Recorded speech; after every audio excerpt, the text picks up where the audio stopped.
No dobra, chłopaki, mamy dla was dzisiaj kolejną recenzję sprzętu. To nasze polowanie pod koniec sezonu, na które wybieramy się z Bradem. Postanowiliśmy zrobić to razem, bo to polowanie, na które zazwyczaj jeździmy razem i chcieliśmy pokazać, jak zabieramy ze sobą cały nasz sprzęt. Dobrze jest porównać różne strategie. Oczywiście on ma First Light. Ja się rozchorowałem. Noszą bardzo podobne rzeczy, ale on robi to trochę inaczej niż ja. Więc ułatwcie sobie sprawę, po prostu współpracujcie. W ten sposób możemy opowiedzieć o naszych doświadczeniach z zeszłego roku podczas polowania w Colorado. Film nosi tytuł Below Zero. Sprawdźcie go na naszym kanale YouTube. Było zimno, bardzo zimno, bo potem omówimy też, jak rozbijamy obóz. Jest nas dwóch. Rozdzieliliśmy obóz, to dało nam lepszy pogląd na to, jak wygląda polowanie we dwoje. Postanowiliśmy więc zrobić to wszystko razem. A to nasze trzecie polowanie w Colorado. Spodziewane temperatury, cóż, mogą się naprawdę różnić. Tak, to może się całkowicie różnić. W zeszłym roku trochę nas oszukano. Spodziewaliśmy się znacznie wyższych temperatur, a kilka dni wcześniej nadeszła wielka fala zimna i oboje spakowaliśmy nieocieplane buty. Tak. Odmroziliśmy sobie palce u stóp. Dosłownie nasze palce były zdrętwiałe przez 3 tygodnie później. Mieliśmy jakieś białe plamy na skórze. Naprawdę zła sytuacja, więc tak od razu widać tutaj, że dostaliśmy gigantyczną parę butów plecakowych. Więc chodzę w butach Schnee Hunter 2-pack. Właściwie zamówiłem je zaraz po tym, jak w zeszłym roku opuściłem tereny wiejskie w Colorado. Wziąłem je na polowanie na Cowalk w Nevadzie. Temperatury były ujemne i zabrałem je w zeszłym roku na późne polowanie na jelenie w Montanie. Już nie zmarznę. Powód, dla którego naprawdę je teraz lubię. Nie muszę gonić aligatora, bo mam na sobie wersję 60-calową, a ty będziesz biec. Tak, właśnie zamówiłem, dostaję wersję 10-calową. Trochę krótszą. Nigdy nie przepadałem za wysokimi butami. Zawiązanie ich może zająć mi trochę więcej czasu, ale to naprawdę fajne buty. Najlepsze jest to, że można wyjąć wkładkę od środka. Więc w naszym tipi każdej nocy możemy wyjąć wkładkę, położyć ją obok i wysuszyć buty, jeśli się spocimy lub wędrujemy po okolicy, gdzie typowy but jest w całości wykonany z jednego materiału. Tak, ten będzie o wiele lepszy w warunkach, w jakich się wybieramy, a i tak jest świetny. Mogę w nim wędrować. Najważniejsza rzecz, ocieplane buty na polowania pod koniec sezonu. Są potrzebne, więc oboje będziemy nosić stare buty plecakowe Schnee Ace w tym roku. Mam nadzieję, że tym razem nie zamarzną nam stopy. Naprawdę mam taką nadzieję. Tak, więc najpierw pobiegniemy w ubraniach, które będę miał na sobie. Oczywiście przejrzałem buty plecakowe. Właśnie je kupiłem. To są Farm Defeat Kodiak. To ich grube skarpety. Po prostu bardzo mi się podobają. Mają coś w rodzaju wielkiego, puchowego merino w środku. Będzie ci więc super ciepło. A pod spodem zacząłem nosić te tutaj, skarpety wewnętrzne. Wyglądają jak zwykłe białe bawełniane skarpety, ale to nie są bawełniane. Nie pamiętam z jakiego materiału, ale to po prostu skarpeta wewnętrzna, bo mam lekką ostrogę piętową z tyłu. To pomoże utrzymać stopy trochę ciaśniejsze, a także zapewni trochę izolacji w butach z plecakiem. Spodnie. Używam po prostu starych, dobrych spodni Sika Timberline. I noszę szelki. Po prostu pomagają, gdy mam na sobie wiele warstw. To w pewien sposób utrzymuje wszystkie warstwy razem. I to, co naprawdę lubię w tych spodniach pod koniec sezonu, kiedy siedzimy w śniegu, mają dodatkową wyściółkę na pośladkach z tyłu. To sprawia, że jest miło. Mam też spodnie przeciwdeszczowe. Za chwilę opowiem o tym, co narzucę na to, kiedy będę siedział i obserwował. A potem stare nakolanniki z przodu. Naprawdę lubię nakolanniki. Nawet jeśli jest śnieg, klęczysz, przygotowując się do strzału, albo ja klęczę, kiedy on przygotowuje się do strzału, a ja próbuję wypatrywać jeleni. To całkiem fajne, mieć trochę dodatkowej ochrony. I wiesz, to są trochę cieplejsze spodnie. Moja górna warstwa, stary, niezawodny. Noszę to bez względu na to, na jakie polowanie jestem. To po prostu podstawowa, lekka bluza z kapturem. Jestem wielkim fanem bluz z kapturem. Pomaga mi chronić przed wiatrem. I wiele z tych warstw będzie miało na sobie bluzy z kapturem. Zakładam je wszystkie pojedynczo, w zależności od tego, jak mi gorąco. Więc dla mnie koniec sezonu to po prostu dodawanie mnóstwa warstw. Chcę stworzyć kompletny system wyposażenia. I jak powiedziałem, warstwy mogę zdejmować i zakładać. Nie muszę biegać w Jetrim, jeśli biegam. Może po prostu chcę założyć kurtkę puchową. Mogę to zrobić, ale Jetrim jest naprawdę fajny, bo mogę, to dobra wiatroszczelność dla mnie. Poza tym po prostu lubię mieć to jako warstwę ochronną. Nie lubię siedzieć i opierać się o drzewa na mojej kurtce puchowej, na wypadek, gdyby, wiesz, zrobiła mi się dziura albo coś. Cholera, pas stealth. Biegam w nim od dłuższego czasu. A potem bokserki Core Silk. Są po prostu fajne, są super wygodne dla mnie. Nie wiem, co w nich jest, ale nie mam żadnych otarć. Noszę jedną parę przez całe, co to jest? 8-9 dni polowania. Wydaje się, że działa naprawdę dobrze. Jesteśmy w Colorado, są pomarańczowe wymagania, więc musimy nosić kamizelkę. To po prostu kamizelka kuloodporna. I wyjąłem tutaj ten ochraniacz na ramię. W ogóle tego nie potrzebuję. Chcę tylko, żeby było lekko. Pomarańczowa czapka na górze. To nowa kurtka Go Hunt Blaze Tracker. A do tego czapka beanie, po prostu czapka Go Hunt. Tak, żeby wszystko było owinięte. A kiedy zrobi się trochę chłodniej, narzucę Core Heavyweight na lekką bluzę z kapturem. I znowu noszę 2 kaptury, bo lubię kaptury. Lubię to dodatkowe ciepło, kiedy siedzę wpatrzony w szybę albo wieje wiatr za mną. I jest nadal elastyczna, więc mogę się w niej poruszać. Dobra, przejdę do kilku tych szalonych rzeczy tutaj. Więc w zeszłym roku w Colorado nosiłem 2 kurtki puchowe, bo temperatura była ujemna. Wiele poranków spędziliśmy na dworze i w zeszłym roku nosiliśmy na niej plecak. Więc założę to samo, co w zeszłym roku. To po prostu puchowa kurtka wiatroszczelna Są Kelvin. Fenomenalny element. Nie mogę się nachwalić, jak dobra jest ta warstwa izolacyjna. To wiatroszczelna kurtka. Chroni mnie przed wiatrem. Mogę ją po prostu narzucić na mój jetrim, który jest oszklony. A kiedy robi się naprawdę zimno, nie lubię jej nosić ze sobą, kiedy polujemy z plecakiem, ale tak robiłam w zeszłym roku. I zamierzam to zrobić ponownie w tym roku. O tak. To jest kurtka Blizzard. I znowu ma fajną, małą, dłuższą osłonę śnieżną, więc mogę siedzieć na śniegu i czuć się całkowicie bezpiecznie. Fajną cechą, która mi się też bardzo podobała, są otwory na kciuki i miły mały polar na końcu. Można ją bardzo mocno ściągnąć, więc wiatr nie dostaje się do środka. Ten element i ten element razem sprawiają, że jestem przygotowana na wszystkie chłodne temperatury, których doświadczymy. Poza tym trzeba pamiętać, że przez większość czasu będziemy wszędzie, gdzie będziemy. Będziemy wędrować z plecakiem, będziemy tam mieszkać, więc jeśli zmarzniesz i nie masz wystarczającej liczby warstw, to tak, to bardzo ważna kwestia bezpieczeństwa. Może się to wydawać przesadą, ale te kurtki puchowe nic nie ważą. Wrzuć je do plecaka, to samo z puchowymi spodniami. Noszę więc spodnie Calvin Light, te, które zawsze zakładam na spodnie Timberline, kiedy siedzimy tam na szkle. Właściwie też trochę w nich wędrowałem. Super miło je mieć, zawsze to dobra rzecz bezpieczeństwa, o której właśnie mówiliśmy. Często śpimy w takich rzeczach, jak na tak śpię w dużej ilości puchu, a potem nawet biorę jedną z tych kurtek puchowych i narzucam ją na głowę na noc, żeby dodać dodatkową warstwę izolacji. Są więc wielofunkcyjne, co jest świetne. Polowanie w nich, spanie w nich, tego typu rzeczy. I rękawiczki, teraz nie jestem pewien, co zabiorę. Najprawdopodobniej założę po prostu te rękawice Blizzard od Siki, ale w zeszłym roku nosiłem te rękawice. A zaletą rękawic jest to, że nadal mogę używać lunety lub lornetki, ale robi mi się zimno.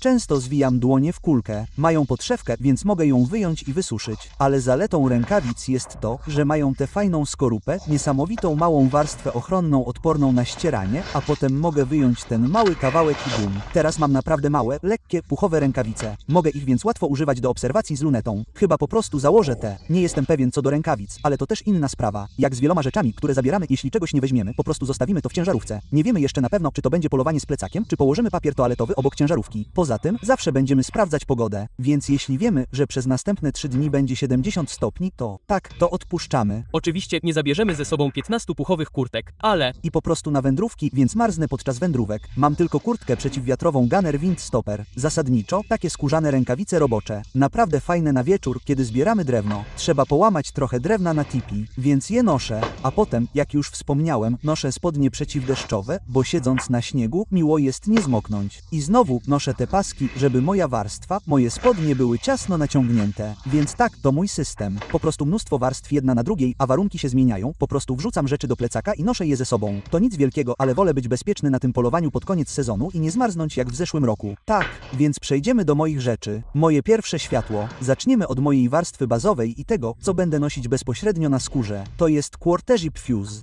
To jest 200 Arrow Wool. To jest trochę cieplejsza warstwa bazowa. Ponieważ będzie zimniej, wybiorę 200 zamiast 150, która jest bardziej moim wczesnosezonowym typem rzeczy. A potem zazwyczaj noszę na wierzchu mój klamow z kapturem. To prawdopodobnie jeden z moich ulubionych elementów garderoby, jakie mają. I często próbuję po prostu nosić to jako warstwę wierzchnią, jeśli tylko mogę sobie na to pozwolić. Ale to byłyby dwa główne elementy, które prawdopodobnie będę nosić przez 100% czasu, to klamow i Fuse Quarter Zip. A jeśli wiem, że będzie trochę zimniej, zazwyczaj po prostu zakładam kamizelkę. Zwykle nie jest mi tak zimno. Częściej się przegrzewam niż marznę. Poza tym nienawidzę się pocić, więc staram się ograniczać liczbę warstw w porównaniu z tym, co ma Brady, ale ma ich trochę więcej. Ale... Tak, lubię być ciepło i wygodnie, kiedy jestem w tym szklanym świecie. Tak, więc to jest po prostu kamizelka z ząbkami piły. Uwielbiam tę kamizelkę, utrzymuje ciepło mojego tułowia, więc może naprawdę dobrze działać. Facet z dużą kamizelką. Facet z dużą kamizelką. Facet z dużą kamizelką. I oczywiście wziąłem pomarańczową. To jest po prostu jakaś rudo-pomarańczowa kamizelka.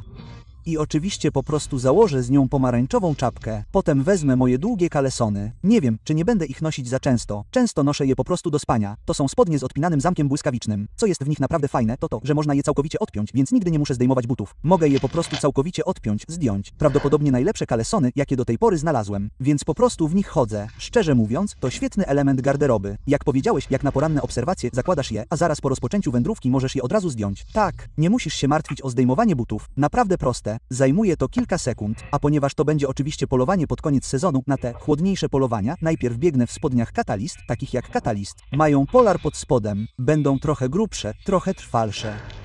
I zazwyczaj noszę je po prostu bez niczego pod spodem poza bokserkami, w których nigdy nie było mi za zimno. Są trochę grubsze, jak już wspomniałem. To dobry element garderoby na późny sezon, który zawsze lubię zabierać. To są skarpetki Kentrack Alaska. I jestem wielkim fanem zabierania ze sobą 2 par skarpet, bo wiele razy przemoczyłem stopy. I to zawsze jest miłe, na przykład, jeśli mocno się w nich pocisz idąc spać, zazwyczaj zdejmuję jedną i zakładam świeżą parę skarpet, żeby moje pozostałe skarpetki mogły wyschnąć. Więc bez względu na wszystko, zawsze mam suchą parę skarpet, gdziekolwiek idę. Dlatego zawsze staram się zabierać 2 pary skarpet. Masz podwójne pary, zawsze mamy piec tipi, którym możemy dodatkowo ogrzać rzeczy. Ale też, jeśli coś jest często wilgotne, po prostu biorę to i wrzucam na dno śpiwora. I będziesz zaskoczony, jak po przebudzeniu rano cokolwiek wrzucisz na dno śpiwora, bo ciepło twojego ciała będzie suche. Tak, mam nadzieję, że w każdym razie wyjdzie sucho. Rękawiczki. Co zabiorę? Kupiłem je w zeszłym roku i były moimi ulubionymi. To są rękawice Grizzly First Light. I te rzeczy są świetne. Mają palec wskazujący, więc są trochę bardziej funkcjonalne w porównaniu do zwykłych rękawic, gdzie są sklejone. Więc znam jazdę kładem, obserwację szkła, obsługę rzeczy z moją bronią. Są naprawdę fajne, po prostu do wszystkiego, co mogę zrobić. Rękawiczki i są super ciepłe. Nosiłem je i było prawdopodobnie minusowa temperatura. Moje dłonie nigdy nie były naprawdę zimne. A potem, wiesz, jeśli chodzi o moje funkcjonalne rękawice, wiesz, jeśli jestem na obozie, muszę coś zrobić rękami. Muszę mieć wolne palce. To są po prostu rękawice Hit Factory. Mają tylko wycięte palce, po prostu wywijają się na wierzch. Po prostu naprawdę dobre, funkcjonalne rękawice do, wiesz, cięcia drewna. Fajne jest też to, że są takie tanie. Tak. Jak już wspomniałem, kiedy ścinamy drewno, nie chcemy używać zbyt wielu drogich rękawiczek puchowych typu Gore-Tex. I tym podobnych. Bo się rozbiją, a potem, kiedy już je ścinamy podczas ścinania drewna, będzie nam zimno do końca polowania. Dlatego zawsze lubię mieć, jak wspomniałeś, osobne rękawice do praktycznych czynności w obozie łamania drewna, rozbijania obozu. A potem, przechodząc do moich puchowych warstw, ulepszyłem je i po zeszłorocznym sezonie postawiłem na te większe. To jest pierwszy lekki Chamberlain. Wiesz, kiedykolwiek będzie mi zimno lub będzie mi zimno, to założę. Będzie mi ciepło, więc się tym zbytnio nie martwię. Myślę, że to będzie teraz mój ulubiony element garderoby na te późne pory roku, żeby zabrać ze sobą jedną dużą puchówkę. Wtedy nie trzeba się tak bardzo ubrać. Zawsze zabieram też puchowe spodnie. To są spodnie puchowe bez kompromisów. I jak powiedziałem, najczęściej śpię w nich w śpiworze. A w zeszłym roku chodziliśmy w nich. Wyglądamy tam jak ludziki Michelin, bo dosłownie byliśmy ludźmi Michelin. Jak każda warstwa, czasami nawet nie chciałem wyciągać rąk, żeby mierzyć, kiedy jelenie są do bani, bo teraz jest za zimno, żeby w ogóle próbować mierzyć, kochanie. O tak, to było zimne. Zabieram te kurtki przeciwdeszczowe i często to, co robię z tymi deszczowymi kurtkami, to zakładam je na puchówki, żeby je chronić, żeby się nie dziurawiły, bo puchowe rzeczy są bardziej narażone na dziury i takie rzeczy. A to są tylko spodnie chroniące przed pierwszym światłem. Fajnie jest też mieć je na puchówkach, bo kiedy siedzimy przy ognisku w ciągu dnia, nie chcesz, żeby małe żarzące się kawałki dostały się na twoje.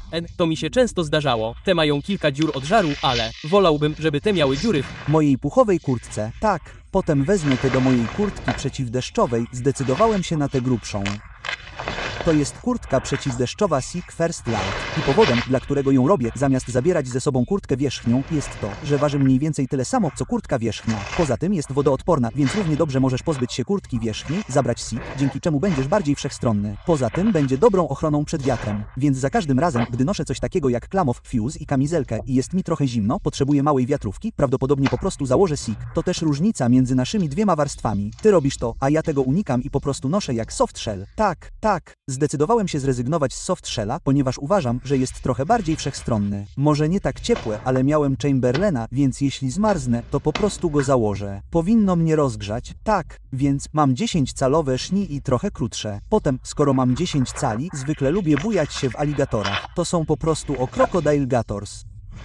Więc, skoro mam 10 cali, to pomogą mi trzymać, wiesz, śniegowce, wszystko to z dala od moich butów. Podczas gdy Brady ma co to jest? 14. Tak, te mają w rzeczywistości 16 cali. 16 cali, więc nasze stopy nie zmarzną w tym roku. To jest najważniejsza rzecz. Więc często z nimi po prostu włożysz spodnie. Włóż spodnie. Tak. I pełnią również funkcję aligatora. Są bardzo wysokie, więc mogę przejść przez dużo śniegu. No cóż, w zeszłym roku to był przełom, kiedy doszło do tego spaceru. Tak. Więc wszystkie nasze ubrania wyjdą. A potem wskoczymy do reszty rzeczy. Dużo ubrań, ale jak mówiliśmy, będzie zimno. A jeśli nie będzie zimno, zawsze możemy po prostu zabrać część, zostawić przy tipi i ruszyć dalej. Przynajmniej mamy cały nasz sprzęt bezpieczeństwa w obozie, żeby się ogrzać i zachować wszechstronność. Najgorsze jest to, że wychodzimy na zewnątrz i jest nam zimno, a polowanie nie jest możliwe. Szybko się tego nauczysz po jednej przygodzie, w której zamarzniesz na kość. Właśnie skończyliśmy rozmawiać o wszystkich naszych ubraniach, które ze sobą spakujemy. Teraz przejdziemy do całego naszego sprzętu, naszego biwakowania, filtrów wody, śpiworów i wszystkich tych ekscytujących rzeczy. które zabierzemy z Bradem. I to jest ten moment, w którym będziemy będziemy trochę mieszać i dopasowywać. Wiesz, oczywiście zabieramy duży namiot. Ja będę nieść trochę rzeczy, on będzie niósł trochę rzeczy, ale po prostu wskoczymy. Więc śpiwór, który wezmę, to jest Stone Glacier Chilcut 15 stopni. Właśnie go dostałem. Użyłem go po raz pierwszy na polowaniu na łosie. I ten śpiwór to prawdopodobnie mój ulubiony śpiwór, w jakim kiedykolwiek spałem. Jest super szeroki. Nie czujesz się, jakbyś był naprawdę w śpiworze. Kiedyś spałem pod kołdrą, bo nie lubię być tak ciasny. Ale ten jest o wiele szerszy niż normalny śpiwór typu mumia. Mogę się w nim turlać naprawdę wygodnie, jest super ciepło. Uwielbiam ten śpiwór. Chyba mój ulubiony śpiwór. Nigdy go nie zmienię. 15 stopni powinno wystarczyć na zewnątrz. Poza tym będę miał ze sobą wszystkie moje puchowe rzeczy, więc powinno być dobrze. Tak, to w piecu bardzo pomaga. O, tak. A jeśli chodzi o mnie, jeśli chodzi o śpiwór, to nie pamiętam, w którym roku go kupiłem. Myślę, że to prawie jak 10-letni śpiwór, ale to jest śpiwór Marmet 0 stopni Snow Crest, rozmiar długi. Po prostu nie mogę wystarczająco powiedzieć o jakości śpiwora. Na przykład, mimo że mamy piecyk, to lubię, wiesz, nadal brać zimniejszy śpiwór niż taki. Na przykład, nie będziesz w stanie przetrwać na 30 stopni Livorku, ponieważ jeśli to zrobisz, będziesz musiał rozpalać piecyk przez całą noc. Budzić się ciągle, więc równie dobrze możesz kupić zimny śpiwór, żebyś mógł spać w cieple, gdy piecyk zgaśnie. Dlatego noszę 0 stopni i po prostu super śpiwór. Mam dużo rzeczy w przegrodach kaptura, więc mogę trzymać moje, wiesz, ładnie i ciasno tam. Jak wspomniałem wcześniej, moje ubrania, lubię też narzucić kurtkę puchową na twarz, jeśli chcę w nocy. I tak jak powiedział Neville, zakładam część moich ubrań do łóżka, bo mamy ubrania. Równie dobrze możesz je nosić jako warstwę izolacyjną. Oto nasze tipi. Oczywiście nie będę ciągnął tego wielkiego, gigantycznego worka na zewnątrz. Wrzucę tipi do tego małego worka, ale to jest po prostu Seek Outside Redcliffe. To tipi dla 4 do 6 osób. I będziemy tam mieć piec. Będziemy używać dużego pieca Seek Outside SXL. Kropka, nie SXL. Co to jest SX? Bardzo duży, bardzo duży, bardzo duży. Czy to ten, który wzięliśmy w zeszłym roku? Nie, ulepszamy nasz piec. Och, więc. Tak, wzięliśmy SXL, co jest małym ulepszeniem. To ten sam piec, który wziąłem ostatnio w Wyoming. Prawdopodobnie wyciągnę rurę pieca. Rura pieca ma w rzeczywistości 9 stóp 2,7 metra. Nie potrzebujemy jej w tym przypadku, więc wyciągnę dużą rurę pieca na górę, żeby go uruchomić. Po prostu miło mieć większy piec. Większy piec nie oznacza więcej ciepła. Oznacza tylko, że można tam wrzucić więcej drewna. Większe kawałki. Więc oboje mamy piły, które przynosimy do cięcia drewna, ale wolimy łamać patyki stopami, bo to o wiele szybsze. Mam na myśli, że kiedy tnie się drewno piłą, ogrzewa się 2 razy. Staramy się to robić tak, że ustawiamy 2 małe kamienie lub polana, uderzamy patykiem tak mocno, jak potrafimy i próbujemy go złamać. I to jest świetna strona w zabieraniu większego pieca, ale kiedyś używaliśmy średniego pieca, potem przeszliśmy na duży, a teraz w końcu wpadłem na pomysł, hej, po prostu zabierzmy większy piec, bo kiedy się je rozbije, zawsze mają określony rozmiar i teraz faktycznie się tam mieszczą. I tak, możemy go układać w stosy drewna. Mamy więcej drewna w nocy. Daje to dłuższy czas palenia, a do otworu można włożyć polana o nieregularnych kształtach. Jeśli masz mały otwór, nie zmieścisz tych dużych kawałków. Jeśli chcesz te duże kawałki na wieczór, kiedy pójdziemy spać, więc jak mówimy Redcliffe i podzielimy to, więc co robię, to niosę właściwą część namiotu i niosę stelaż z włókna węglowego, który jest tutaj. To po prostu fajny mały, 4-częściowy stelaż z włókna węglowego. A potem Neville niesie śledzie, które są tutaj. Są dość ciężkie, a potem niesie kuchenkę na plecach. I wtedy, co zwykle robię z kuchenką, to dostajemy kilka pytań, na przykład, dlaczego pakujesz tę kuchenkę do kuchenki, to umieszczam ją na samej zewnątrz mojego plecaka.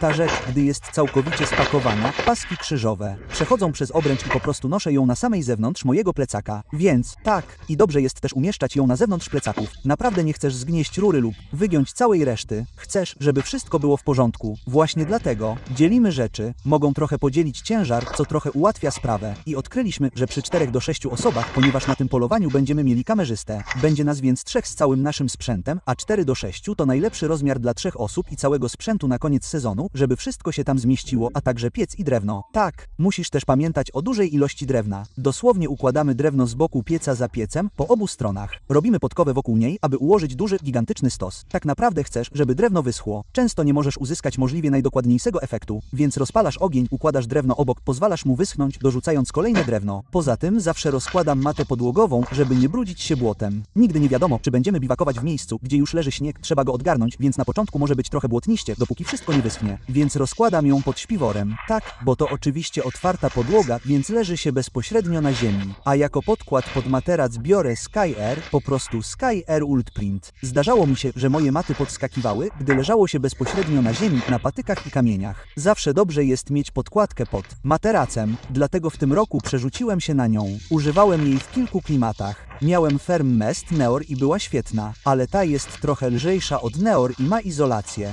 To jest Uberyt od Fermarest. Mata typu bomber. Mam na myśli, że na polowaniu pod koniec sezonu potrzebujesz trochę izolacji. Jest naprawdę super lekka i składa się bardzo do małych rozmiarów, co zawsze jest świetne, gdy nosimy cały ten dodatkowy sprzęt zimowy. Używałem też tej karimaty. To jest karimata Big Agnes Axel. Używałem jej przez ostatnie 3 lata. Wziąłem ją na polowanie w zeszłym roku, kiedy było mroźno. Myślę, że to karimata na 3 sezony, ale prawdopodobnie jedna z najgrubszych karimat dostępnych na rynku. Jestem super zazdrosny, kiedy myślę, że ma prawie cal grubości. Tak, ta karimata jest moją ulubioną. Naprawdę lekka, tak należy postępować. I myślę, że oboje używamy poduszek. Musimy mieć poduszkę. Samą poduszkę, tę małą poduszkę Climate XL. Kiedyś nie chciałem pakować poduszki, bo to dodatkowa waga, ale ile to jest? Jakieś 2 uncje? Tak, są malutkie. I jeszcze jedna fajna rada, często trudno jest zorientować się, gdzie włożyć poduszkę do śpiwora lub pod niego, bo często wypada. To trudne, więc jedną z małych sztuczek, które możesz zastosować, jest po prostu lekkie spuszczenie powietrza z piżamy lub poduszki, a ona sama się zablokuje w śpiworze, a mumia będzie pod głową. Tak, bo jeśli masz to całkowicie napompowane, to twoja głowa będzie się od niego odbijać. Zdecydowanie spuść z niego trochę powietrza, żeby zwiększyć komfort, a potem wskakujemy do plecaka. Plecak praktycznie ten sam, w którym prowadzę wszystkie moje polowania, czy to jednodniowe, czy 9-dniowe, czy jakiekolwiek inne. To jest Stone Glacier Sky Archer 6200. Jak widać, jest bardzo zniszczony. Nosiłem na nim mnóstwo muli. Super wygodny plecak. Co naprawdę mi się w nim podoba, to półka ładunkowa. Bardzo łatwy dostęp do półki ładunkowej, a także pomaga utrzymać ładunek nieco wyżej. Mogę go bardzo mocno ściągnąć. Po prostu świetna torba. Jak już wspomniałem, można ją ściągnąć na małą jednodniową wycieczkę, którą możemy odbyć z naszego tipi, lub nawet na plecakowanie całego naszego tipi w górach. Możemy to zrobić z plecakiem tej wielkości, więc świetna torba, a plecak, który zabiorę, to Mystery Ranch Bertów 80. To nowość na ten rok.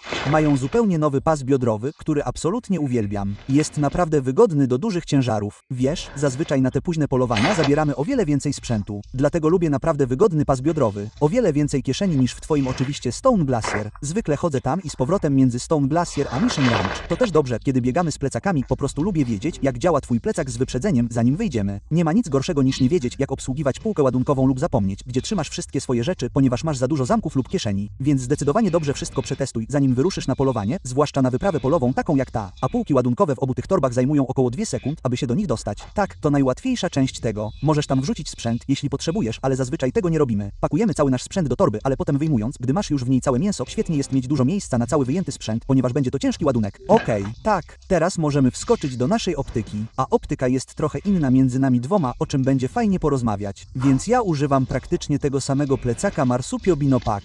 Biegam w nim od kilku lat. No cóż, naprawdę lubię pasy z otwieraniem od góry, bo się składają. Super ciche. To znaczy, tak, mają magnesy, które potrafią być głośne, ale jeśli tylko, wiesz, trochę się postarasz i jak je trochę rozbijesz, to są naprawdę ciche. I zawsze dostaję mnóstwo pytań w stylu, co właściwie wkładam do zapinanego na suwak woreczka z przodu? Często, co tam wkładasz? Prawo jazdy, cokolwiek. Ale ja trzymam w nim dodatkową parę soczewek kontaktowych, bo jestem ślepy jak nietoperz. Więc trzymam tam dodatkową parę soczewek kontaktowych, bo dosłownie nic nie widzę bez soczewek. Tak, z przodu zawsze trzymam klucz imbusowy do rozmiaru płytek we wszystkich moich urządzeniach optycznych, więc jeśli muszę dokręcić płytkę w moim winylu lub lunecie obserwacyjnej, mam go tutaj, z przodu kieszeni. Mały klucz imbusowy. Tak, oba to wskaźniki wiatru skalnego. Nie mam ich tutaj teraz, ale zawsze mam wskaźnik wiatru z boku. A potem moje lornetki. W tym roku przeszedłem na nowe Vortex Razer UHD 12x50S. Zawsze byłem wielkim fanem 12x50S. Kiedyś nosiłem całe 10x42S, 1556S i lunetę dotarła. Teraz trochę to ograniczyłem. Te są trochę większe. Też mi się podobają. Zawsze trzymam mój adapter Uni z tyłu tego, który jest adapterem jednostki Vortex. Mogę odłączyć szkło od statywu. Mogę je naprawdę skutecznie trzymać w rękach i są świetne do siedzenia przy piku. Mogę trochę odciąć wagę. Tak, więc jeśli chodzi o uprząż do lornetki, to mam na sobie Vortex Viper 10x42, gdy noszę ją na piersi. I tak jak Brady, trzymam adapter Uni przymocowany bezpośrednio do niej. Nie miałem żadnych problemów z wchodzeniem i wychodzeniem. Jest dość mały. Tak, właściwie pasuje bardzo dobrze z adapterem do prawie wszystkich uprzęży winylowych. To świetna rzecz do trzymania przy sobie. A potem po prostu podnosisz statyw, wsuwasz je i zawsze masz stabilne wsparcie podczas obserwacji przez lornetkę, co zawsze pomaga. A potem wspomniałem, że zdjąłem je z jakiegoś powodu kilka dni temu, ale mam przy sobie mojego winylowego bandytę cały czas. Jak polowanie w 3. sezonie, wszystko kręci się wokół obserwacji przez lornetkę. Tak. I czasami jest słonecznie, czasami jest śnieg i chcę trzymać to, wiesz, ślepotę śnieżną na zewnątrz lub słońce z boku moich oczu. Znajdź te duże jelenie. Dokładnie, o to nam chodzi. A potem to, co mam, to 15x56.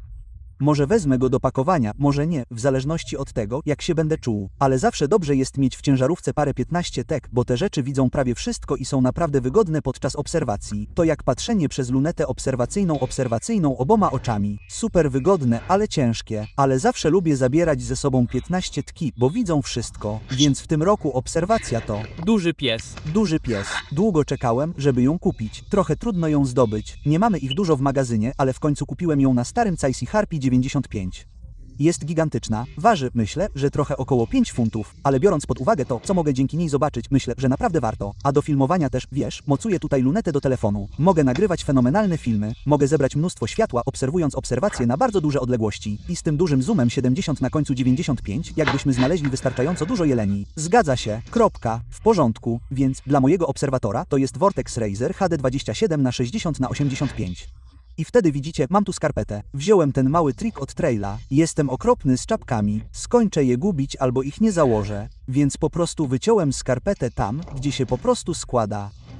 Zaczynasz obserwowanie, pociągnij ją w dół, zacznij obserwowanie, potem, kiedy skończę wkładać torbę, utrzymuję ją w czystości. Po prostu ściągam je w dół i na zewnątrz. To Mi ułatwia, gubię dużo rzeczy, po prostu zostaw skarpetę. Dodatkowo trochę chroni zewnętrzną część, więc tak naprawdę na początku bardzo spodobała mi się ta nowa nakładka na koniec Caisa. Czy to jest taka, którą się wciska i zaciska? To guma, ale kiedy byłem w Wyoming, było tak cholernie zimno, nie dało się zejść. że dosłownie zamarzła ta rzecz i guma przestała mnie uciskać, więc teraz nie mogłem tak łatwo iść. Musiałem wziąć Levermana i włożyć tam mojego Levermana. Biedny Porter. Szczęście, miałem Levermana. Musiałem go w ten sposób odpiąć. Nie mogłem zdjąć nakrętek. No i to jest minus, dlatego skarpeta to naprawdę dobry pomysł. Muszę mieć matę do siedzenia. Super lekka, to po prostu siedzisko Firmrests. Używam takiej. To stara mata do spania, którą właśnie miałem i po prostu skróciłem. Trochę bardziej podoba mi się ta większa. Garsą w śniegu i mogę to wszystko włożyć w śnieg i usiąść na tym naprawdę wygodnie. Ale Tak. bo widzisz, to jest po prostu takie, a to jest zdecydowanie trochę większe. Tak, i jeszcze jedna rzecz, która mi się w nich podoba, to to, że gdy jesteśmy w naszym tipi w nocy, lubię położyć to tuż obok mojego śpiwora. Można na tym uklęknąć, nie ubrudzić się, można na tym położyć buty. To miły mały dywanik dla ciebie. Tak, mały dywanik w tipi. Statywy. Używam Siru 1204 XL. To z głowicą Siru VA5. Na szczęście statywy nie są już produkowane, ale nadal jest to zajebisty statyw, którego mogę używać na stojąco i na kolanach. Świetna rzecz, nogi rozkładają się bardzo daleko, więc siedzisz na zboczu, mogę to ustawić pod kątem na zbocze. Świetne do obserwacji przez szkło. Głowica panoramiczna jest super stabilna. O, tak, teraz będę używać tej samej głowicy Subaru V5. A mój statyw to 124 SK, na którym teraz mamy kamerę. Dlatego tego tu nie widać, ale jest dość podobne, tylko nowsza wersja. I co najważniejsze, skoro polujemy razem, to to, że mamy na wszystkim płytki Arca Swiss. No więc, jak już wspomniałem, mogę wziąć jego 15 tkę, jeśli go nie używa, i założyć ją na moją głowicę V5. On może wziąć mojego obserwatora i założyć go na swój statyw. To bardzo ułatwia sprawę. Wszystko jest wymienne. Mam. Też płytkę na spodzie mojego dalmierza.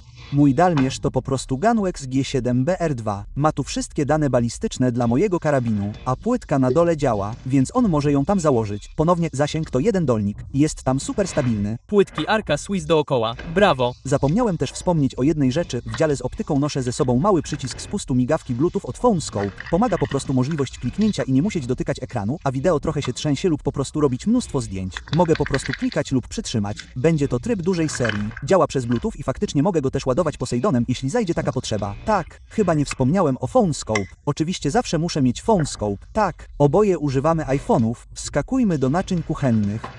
Naczynia kuchenne są niezbędne. Muszę je mieć, stary, inaczej będziesz głodny. Tak, a potem, fajne jest to, że oboje mamy tutaj różne konfiguracje, więc twój jest trochę lżejszy. Tak, mam Jetboil Micromo. I zwykle noszę ze sobą tylko jeden pojemnik na paliwo. Potem mam długi widelec Spork Ceda Summit.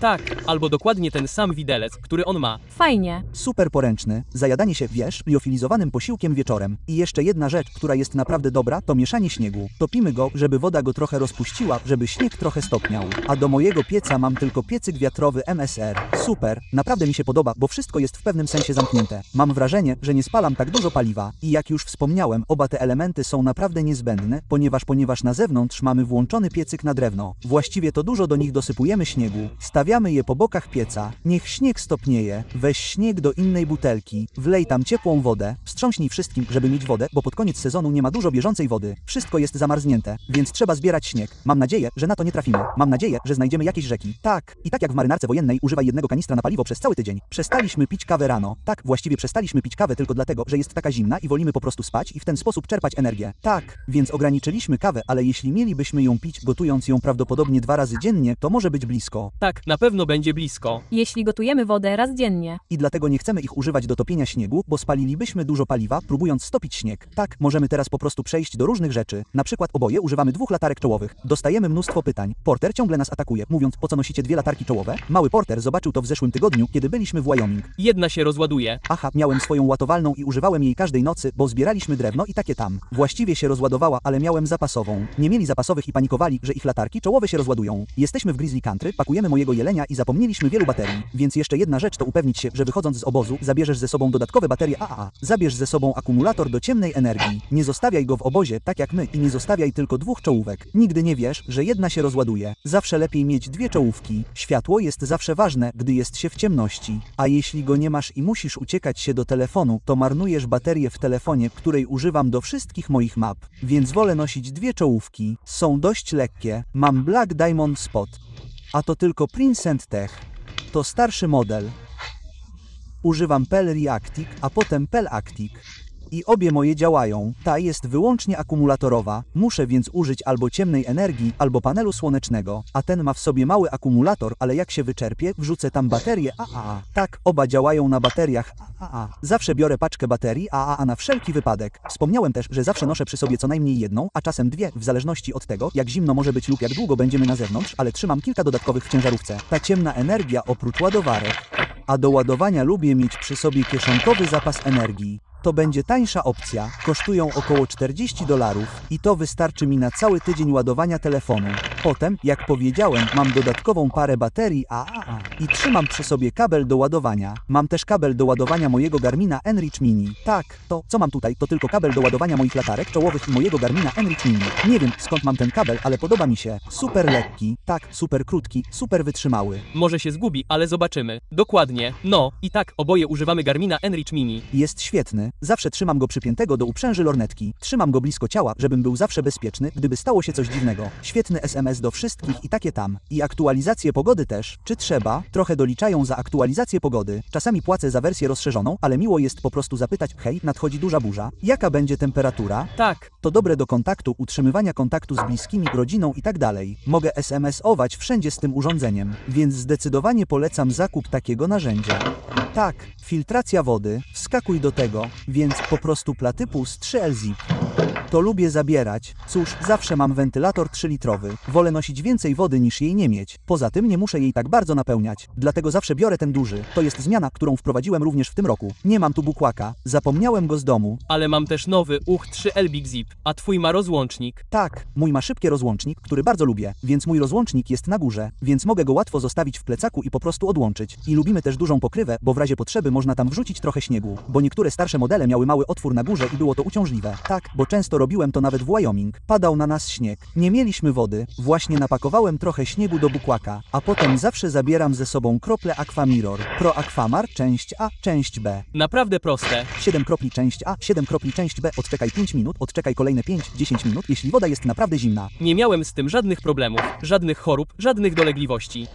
I zawsze lubię zabierać ze sobą MSR Trail Shot. Wystarczy jeden z nich, jeśli znajdę bieżącą wodę, mogę szybko napełnić moją butelkę Nene. To jest bardziej jak mój szybki filtr. Te filtry w środku sprawdzam przed polowaniem, ponieważ mogą się zatkać i zabrudzić i można kupić nowy, wymienny, ponieważ byliśmy tam, gdzie mieliśmy oba nasze strzały szlakowe, gdzie Tak, stop. trochę się zatkały i trochę się zabrudziły, więc pompujesz naprawdę bardzo wolno. Więc jeśli po prostu kupisz nowy, to pompuje się naprawdę szybko. Dobra, przejrzę kilka innych rzeczy, które trzymam w czymś w rodzaju torby na sprzęt do zabijania. To jest wyciąg obozowy w Stone Glacier. W środku mam małą apteczkę. Nigdy nie noszę trochę większej jak apteczka, więc wiem, że mnie ochroni. Mam apteczkę Mountain Sears i jest dwuosobowa. Widzisz, więc nawet nie wiem, po co to noszę. Mam tu wodoodporne materace, trochę gazy, pieprzyki, taśmę klejącą lubko i tym podobne. Tak, mam u siebie praktycznie to samo. Pieprzyki, taśma izolacyjna. Taśma izolacyjna. Noszę też zestaw naprawczy, wiesz, jeśli zrobię dziurę w karimacie, dziurę w namiocie, po prostu muszę coś załatać. Moja kurtka puchowa. Zawsze noszę przy sobie mały zestaw naprawczy. Potem, tak, w zasadzie tylko bandaże, zwykłe bandaże, plastry, wszystkie te dobre rzeczy. A potem inne rzeczy, które tu noszę. Mam tę małą woreczek z kubańskiej wełny. Ma w sobie tylko trochę dodatkowej baterii do dalmierza. Trzymam też drugą baterię do dalmierza w uprzęży dinozaura, ale tutaj trzymam wszystkie moje adresówki. Trzymam tu gumki, recepturki, żeby jeleniom, no wiesz, dobrze owinąć nos do zdjęć, żeby wyglądało trochę lepiej. Mam tu kilka chusteczek do czyszczenia obiektywów Zeiss. Mam tu też mały bezprzewodowy pilot do migawki do naszych aparatów cyfrowych. Potem trzymam mały pisak do czyszczenia obiektywów, żeby utrzymać optykę w czystości. A oprócz czyszczenia optyki mam tu też małą kulkę do spryskiwania optyki. I użyję też małego pędzelka. A potem nóż. Wygląda na to, że go nie mam, bo ostatnio rozcinałem jelenia z Utah, ale to w domu.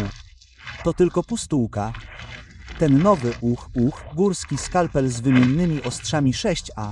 Tak, a do mojego zestawu do zabijania zawsze lubię zabierać Havlon. Oczywiście wymienny nóż. To bardziej twój nóż do skalpela. Weź, nie wiem, 5 lub 6 wymiennych ostrzy. Zwykle powinno wystarczyć. Zawsze lubię też zabierać ze sobą stałe ostrze. To po prostu stałe ostrze backlight. Mały nóż do trudniejszych cięć. Zawsze lubię mieć stałe ostrze. Zawsze też zabieram ze sobą małą ostrzałkę. To po prostu kieszonkowa ostrzałka Smitha. Naprawdę mała, lekka, utrzymuje stałe ostrze ładnie i ostro, kiedy kroję. Potem permanentny marker do podpisywania metek i tym podobnych. I zawsze jakiś sznurek, pik, gdybyśmy musieli powiesić mięso na noc. Mam tu kilka różnych rzeczy. Mam kilka tabletek soli. Salty Dog. Na wypadek, gdybyś był na zewnątrz i złapały cię skurcze mięśni, wiesz, daj je każdemu, kto ich potrzebuje. Mam tam mnóstwo Edwilu. Noszę też małą szczoteczkę do zębów i bardzo małą szczoteczkę do zębów. Szczoteczkę do zębów, małą pomadkę ochronną, dodatkową zapalniczkę. Koniec sezonu. Patrz, mamy nawet taką samą. Nie kradnij mojej. Więc na koniec sezonu, no wiesz, zawsze bezpiecznie jest mieć dodatkową zapalniczkę. Więc Pewnie zgubisz jedną. zawsze gubisz je w tipi, żeby zgubić je w śniegu. Nosisz jedną cały czas przy sobie i rozpalasz ogień w ciągu dnia, kiedy jesteśmy na obserwacjach. Więc mam tylko 3. Staram się trzymać je w różnych warstwach, żebym nie zgubił ich wszystkich naraz. Mam też kilka dodatkowych baterii ale też lubię mieć przy sobie trochę ibuprofenu, bo jedna rzecz może nie być znana. Na przykład kiedy masz trudną wędrówkę, możesz wtedy nie być obolały, ale kiedy pójdziesz spać i weźmiesz kilka ibuprofenów, następnego ranka poczujesz się o wiele lepiej i będziesz gotowy do drogi. I to jest bardzo ważne w przypadku takich późnosezonowych polowań, tych polowań w dziczy, to wygoda. Po prostu bądź gotowy na kolejny dzień. Chcesz polować tak ciężko pierwszego dnia, jak ostatniego i zrób wszystko, co możesz, żeby go przetrwać. A potem kilka innych rzeczy, które lubimy zabierać na późnosezonowe polowanie, to rozpałki. Mam więc 2 różne rodzaje rozpałek. To takie małe kostki ognia, które noszę w sklepie ze sprzętem. Są naprawdę super świetne. Pali się mocno i tworzy wielki płomień. Dlatego często noszę je przy plecaku w ciągu dnia, jeśli musimy rozpalić ogień. Sprawdzają się naprawdę dobrze. Mogą też świetnie sprawdzić się w tipi. A potem waciki nasączone wazeliną. Świetna rzecz w nich, łatwo się rozpalają. Są super lekkie. Przygotuję ich trochę, zanim wyruszymy. To jest to, co mi zostało z Wyoming. Więc dodamy do tego trochę. Zasadniczo zakładam patyk, podpalam, wrzucam do ognia, zostawiam i w mgnieniu oka rozpalam. Tak, bo najważniejsze, kiedy rozpalasz taki piec, to zwłaszcza w nocy, ogień zgaśnie, zrobi się zimno i się obudzisz. Zwykle jest to około, nie wiem, 3 nad ranem, przynajmniej kilka razy w nocy. A jeśli nie masz takiej rozpałki, to naprawdę trudno rozpalić ogień. Poza tym jesteś zmęczony. Poza tym będziesz musiał tam siedzieć przez 30 minut. Tak, wolałbyś iść spać. Próbując rozpalić kawałek drewna zapalniczką. Więc zazwyczaj budzę się, ogień zgaśnie, biorę taką rozpałkę. Rozpalam ją, wrzucam ją tam, wciskam tam trochę drewna i zamykam. Nie muszę się o to martwić. I zapalę, namiot się nagrzeje i znowu będę spał. Inną rzeczą, którą lubimy robić, jest pobudka 30 minut przed wstaniem, rozpalenie pieca, rozbicie się w przyjemnym, ciepłym obozowisku, żebyśmy mogli się ubrać, założyć ciepłe buty, to po prostu sprawia, że wstajesz i ruszasz o wiele szybciej, bo jeśli po prostu zaczynasz marznąć, to tak jakby i jeszcze kilka innych, po prostu losowych rzeczy. Większość z tych rzeczy, o których teraz opowiem, to rzeczy, które trzymam w ciężarówce żeby mieć je tam z tyłu.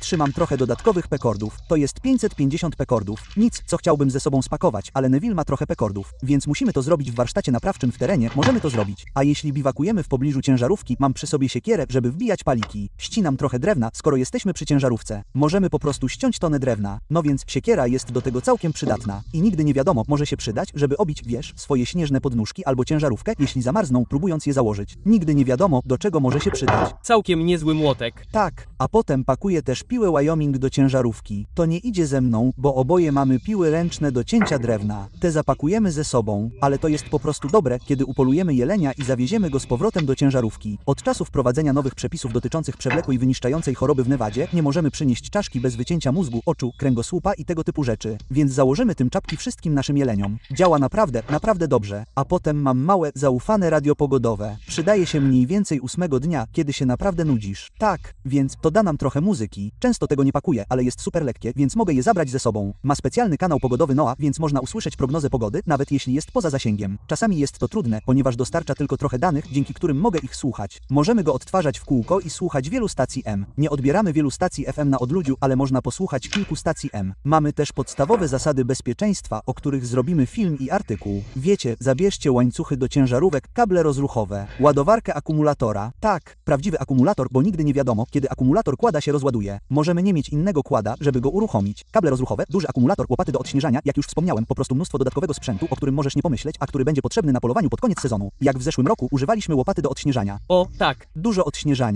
odśnieżania, więc miejcie łopaty do śniegu, miejcie cały zimowy sprzęt, którego potrzebujecie, bo nie chcecie utknąć w górach. Utkniecie w górach, marnujecie czas na polowanie. Straciliśmy 1,5 dnia polowania w zeszłym roku z powodu warunków pogodowych, więc po prostu bądźcie przygotowani. Więc dostajemy dużo pytań. Wiecie, macie torbę symulacyjną. Jakiego rozmiaru używacie worka? Więc to torba symulacyjna, której używam, to 15-stopniowy Chilcut Stone Glacier i umieściłem ją w dużym 14-litrowym worku Agnes, który jest idealny do tego celu. Paski kompresyjne są idealne. Wiele osób może po prostu używać zwykłego worka, ale wasz śpiwór byłby w nim bardzo duży, a i tak macie już dużo objętości pod koniec sezonu, więc chcecie móc wszystko ścisnąć. Potrzebujecie tych worków kompresyjnych, bo wtedy mogę wziąć ten gigantyczny śpiwór. Mogę go rozłożyć i jest wielkości piłki. Tak. Zamiast być o wiele trudniejszym do spakowania, mogę sobie z tym lepiej poradzić w moim plecaku. Więcej miejsca na wszystko, a mój ma po prostu, myślę, że około 15 litrów. To rozmiar średni granitowego sprzętu. Miałem go od zawsze, ale tak naprawdę prawdopodobnie mógłby być trochę mniejszy, ale pasuje do mojego 0 stopni w sam raz, więc nadal używam tego złego chłopca. Worki na zwierzynę łowną, które zabierzemy, tylko worki na zwierzynę łowną karibu. Bardzo.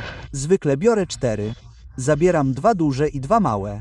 Zwykle nie potrzebuję 4 dużych, więc to zazwyczaj dobrze nam służy. I zazwyczaj też bierzesz jakieś. Tak, zwykle mam worki na zwierzynę łowną Carnivore 3 Caribii. Powód, dla którego ich tu nie mam. Właśnie moczą się w wybielaczu w domu po moim jeleniu w Utah. To kolejna fajna rzecz, że oboje mamy worki na zwierzynę łowną. Jakbyśmy upolowali jednego jelenia, możesz po prostu wziąć dowolne worki na zwierzynę łowną, a my będziemy je później rzucać. Na przykład jeśli chcemy użyć jednego z jego dużych, wrzućmy pelerynę do czegoś takiego. Moglibyśmy tak zrobić. Mam mięso we wszystkich moich torbach myśliwskich. Odkostniamy je, po prostu rozdzielasz torby myśliwskie tam i z powrotem. To trochę ułatwia sprawę. Dlatego ja używam 3. On używa 4, więc mamy jedną dodatkową. Teraz przejdziemy do naprawdę fajnego tematu. Broń. Dobrze, więc teraz przejdziemy do naszego systemu uzbrojenia. Prawdopodobnie najważniejsza część polowania. Miej dobrą broń. Bum, maleńka. Neville i ja używamy dokładnie tego samego. Zrobiliśmy to celowo. Dość podobne. Tak. Tak, więc po prostu jest to super proste. Oba używają 300 Win Max. Te są Brownings Bolt Speed Long Range i kolba Macmillan. Główną różnicą jest tylna część mojej kolby. Mam tylną kolbę Tri Tactical, która zasadniczo ma te małe wypełniacze, które można tam umieścić, aby wyregulować wysokość policzka, ponieważ mam szynę 20 mla, więc muszę mieć trochę wyżej podpartą policzek. A potem w Neville'u mam to jest Hawkeye Custom policzek, po prostu dzieciak i jest tutaj. Te śruby można regulować, więc mogę regulować wysokość w górę i w dół. Tak jak Brady mam 20 moa, więc musi być trochę wyżej, aby uzyskać dobrą odległość od oka. Wiele osób zawsze boi się przewiercić przez kolbę. Tak naprawdę to wcale nie jest duży problem. Działa super selektywnie, po prostu aby uzyskać wyższą policzek. Tak, i zdecydowanie pomogło mi to w mojej powtarzalności. Więc za każdym razem, gdy biorę broń, moje policzki są w tym samym miejscu. Mój poziom oczu jest za każdym razem taki sam. I to bardzo pomogło mojej celności. Po prostu bycie konsekwentnym, robienie tego samego za każdym razem. To pomoże ci na dłuższą metę. A potem reszta mojego pistoletu. Dostaję dużo pytań o konfigurację broni, więc używam dwójnogu Racked Reach z przodu. Mam podajnik pazurowy na końcu, żeby dodać trochę przyczepności. I używam szyny 4 in u Macmillan Picatinny. A potem hamulec na górze. To oczywiście naprawdę duży hamulec boczny. To jest obszar 419 Sidewinder. To wersja Magnum. To bardzo pomaga w rozproszeniu gazów, więc jak widać mój wpływ. Lunety są dokładnie takie same w obu pistoletach. To jest Leopold VX3 i LRP 812 na 25x50. Masz tylko, dodałeś swoją osłonę przeciwsłoneczną do swojej? Tak, ja miałem tylko osłonę przeciwsłoneczną do mojej. I miałem wcześniej sytuację, kiedy strzelaliśmy pod słońce, gdzie nie mogłem nic zobaczyć, więc po prostu dodałem tę osłonę przeciwsłoneczną na górze. Sprawia, że luneta wygląda na o wiele bardziej zajebistą niż jest w rzeczywistości.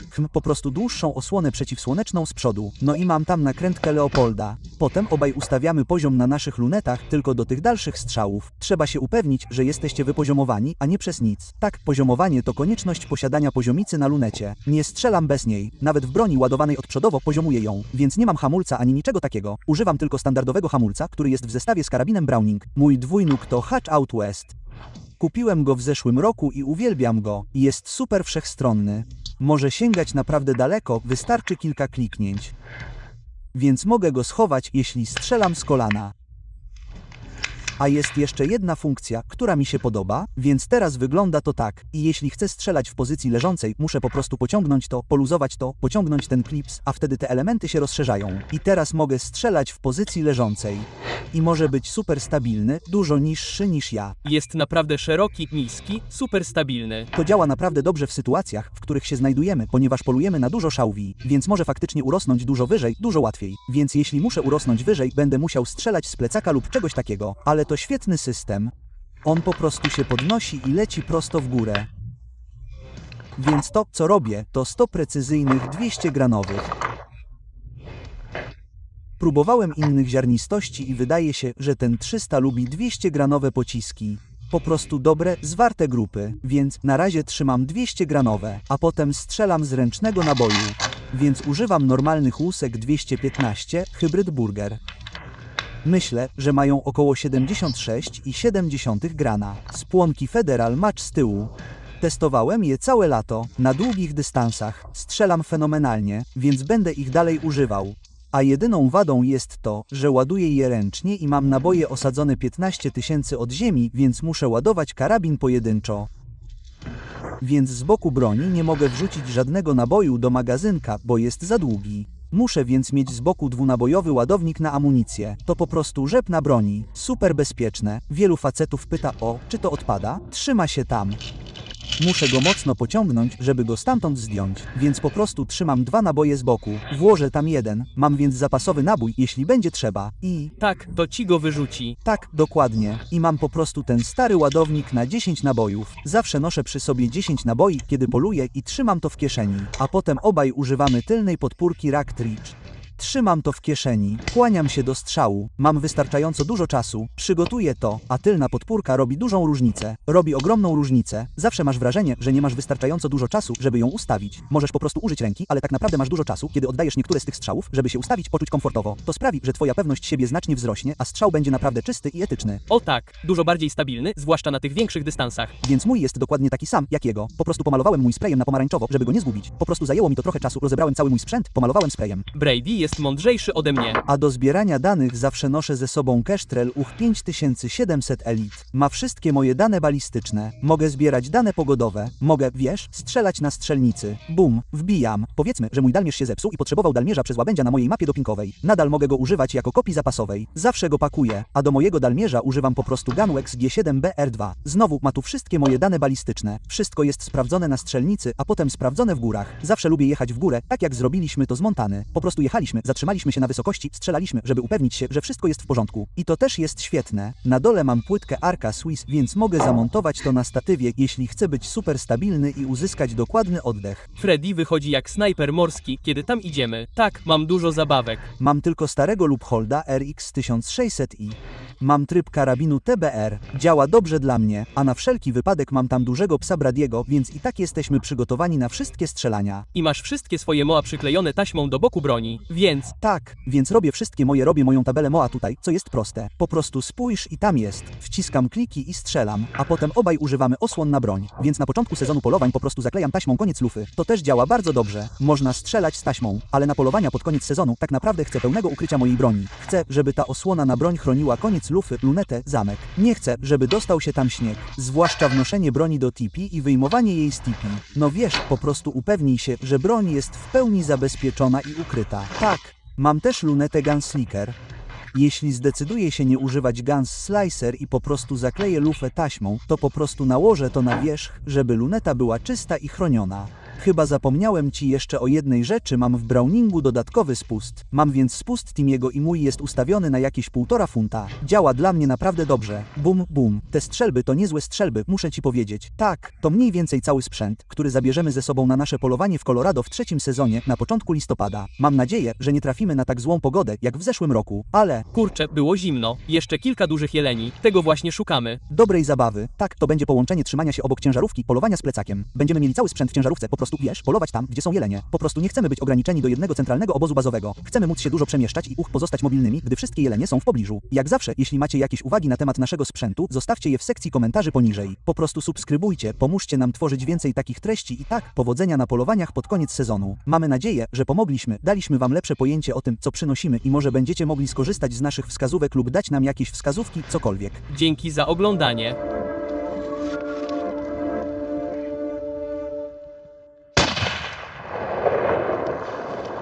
Złapałem go.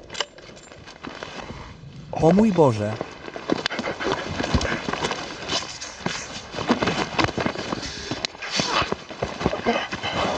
O mój Boże.